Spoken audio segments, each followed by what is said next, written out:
Petit crumble au chocolat et aux amandes.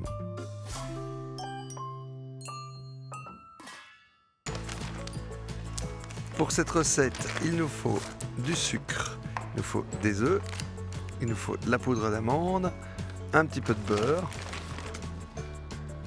du chocolat noir, des amandes entières et un peu de farine.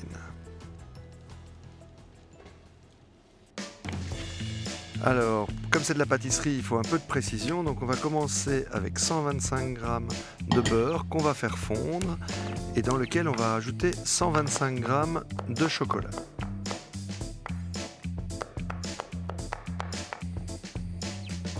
On pèse 35 g de farine qu'on réserve dans un bol. On pèse 100 g de sucre.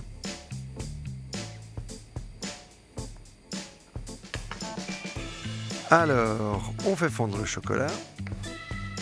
Chocolat et beurre dans le poêlon. On fait bien fondre. Une fois qu'on a quelque chose d'homogène, on ajoute le sucre et on fouette bien.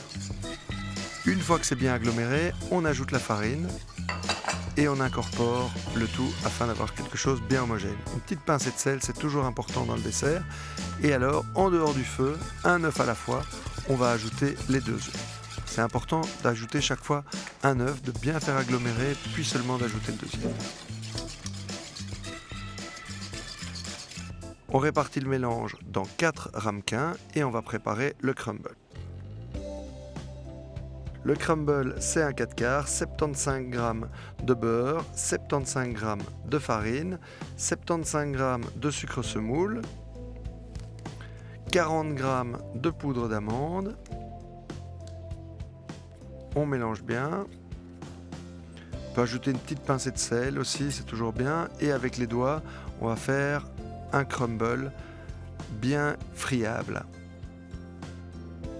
On en dépose quelques miettes comme ça sur le dessus du chocolat, bien réparties. Avec les doigts, c'est le plus facile. Quelques amandes blanches hachées grossièrement au couteau. On les répartit bien. Et il ne reste plus qu'à enfourner, four à 210 degrés pendant 12 minutes. Les 12 minutes sont passées, c'est prêt. Il ne reste plus qu'à prendre les verrines avec un chiffon pour ne pas se brûler et on a un magnifique dessert très facile. Voilà, c'est très très bon. Petit crumble au chocolat et aux amandes. La recette très simple, vous la trouvez sur notre site delhaize.be. Bon appétit. Delhaize, bien acheté, Bien manger.